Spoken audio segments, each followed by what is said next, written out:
Much that I can say to follow what Ed said. You know, we live in a country where the media talks about a lot of stuff, but often not the most important issues facing working families, and we don't have the kinds of discussion that we should. But Ed just said, I think, everything that has to be said. And that is the question that we are going to ask ourselves is, how does it happen that in this country over the last 30, 40 years we have seen the decline of the middle class, which has once been the envy of the entire world? Why is it that people are working longer hours for lower wages? Why do we have 47 million people living in poverty? Why is it that 58% of all new income generated today, 58% is going to the top 1%? Why is it that over the last many years we have lost millions and millions of good-paying, middle-class jobs as corporations shut down in Pennsylvania and in the United States of America and move to low-wage countries abroad? What this campaign is about, and I thank Ed and all of the people behind me for their support, is to create a government which stands up for working people and not just the 1%. Let me give you one example. Right now, the CWA, Ed's union, is in very bitter negotiations with Verizon. Verizon wants to take American jobs, call center jobs, out of this country and bring them abroad where people will be paid pennies an hour. That is unacceptable. That is part of the long-term greed that we are seeing on the part of corporate America. And I say to Verizon, you know what, do the right thing. Why don't you hire and why don't you retain people right here in the United States of America? Why don't you pay them decent wages rather than ship good-paying jobs abroad? And I would also point out, when we talk about corporate greed, from 2008 to 2013, this very same Verizon Corporation made over $42 billion in combined profits.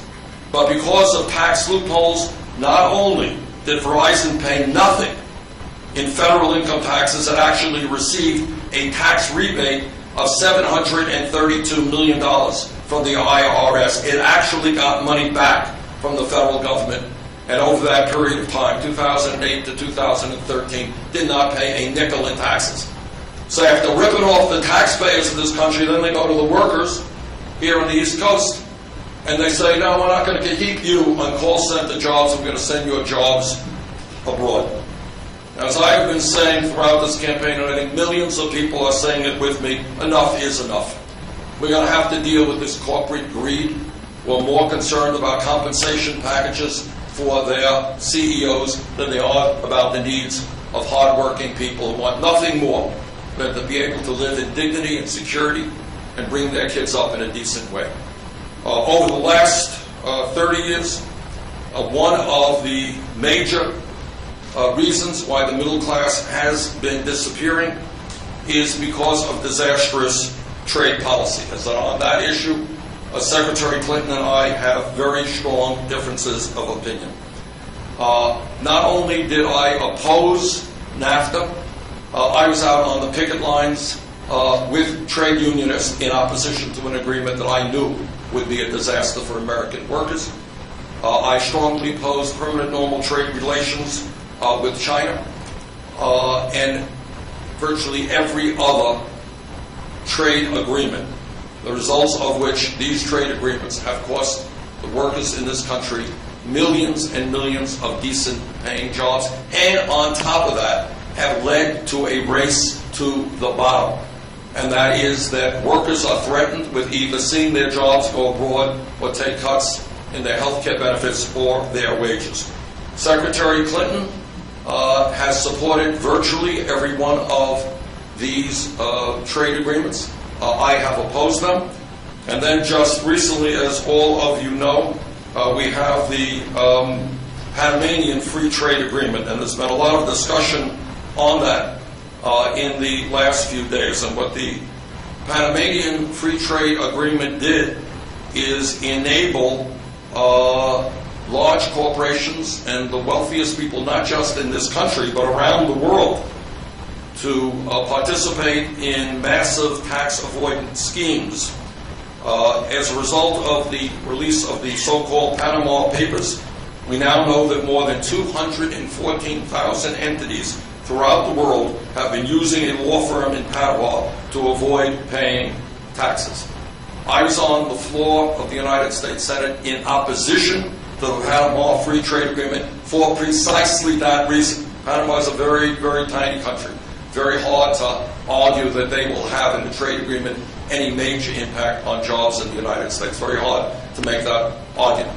But what I was concerned about then, and what turned out to be true, is that that trade agreement will give large corporations in this country, and in fact corporations around the world, a capability of avoiding paying taxes to their own governments. So let me conclude. If there is one theme that is running throughout our campaign, is that we have got to create an economy that works for all of our people, not just the 1%. That means raising the minimum wage to $15 an hour. It means pay equity for women workers. It means rebuilding our crumbling infrastructure, that's our water systems, our wastewater plants, roads, bridges, creating 13 million decent paying jobs. It means fundamental changes in our trade policies so that Verizon and other corporations are not throwing American workers out on the street and moving abroad. On those issues, Secretary Clinton and I, over the years, have had very, very strong disagreements. And I think history and the reality of today will prove that my position, the position of these people behind me, the position of the trade union movement, has been the right position. So. Senator, one of your remarks last night, you suggested that Hillary Clinton had asserted that you were unqualified for the office of president. It's our reporting that the campaign put out that they wanted to disqualify in the run-up to New York, which is not quite the same thing. Well, first of all, I'm happy to answer that. But what I would like to do, rather than getting into the usual campaign gossip, I'd like to talk about why the middle class is in decline. Okay, Yep. then can I ask you Sure. an AFL-CIO question? Yeah. Yes. Yeah, absolutely. The AFL-CIO has essentially been the state of Pennsylvania decided to remain neutral right now, given the fact that you have such an extensive record on the stump of opposing trade agreements that you say hurt American workers. Why do you think that is? You can ask these guys, they're with me. Well, what do you think? I think we have the rank and file, no question, that if you look at polling, I think if you look at some of the exit polls after people vote, we have the support of the rank and file of the trade union movement. We have the support of a number of very great unions out here. We got the American Postal Workers Union, the CWA, UAW, ASME.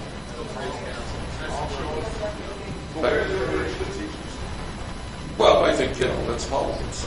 Secretary Clinton has and her team have put a lot of pressure on leadership. But we're very proud to have the support of millions of trade unionists in this country. Anybody really want to ask me about the question of importance to the American working people?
Thank you very much.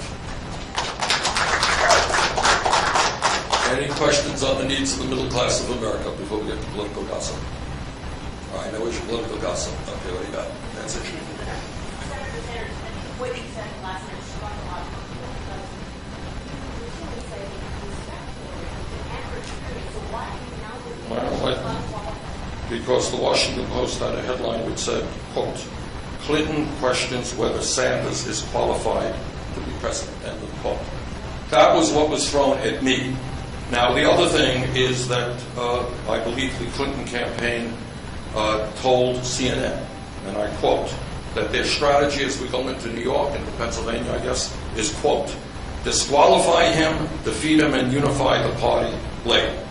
Now, you know, as I have said a million times, I have desired and I have run an issue-oriented campaign. Now, it's hard because we can see the media is not particularly interested about why the middle class declines, about wage and income disparity. That's not what they're interested in. But we have tried in rally after rally, and many of you have been there, to talk about the most important issues facing the American people.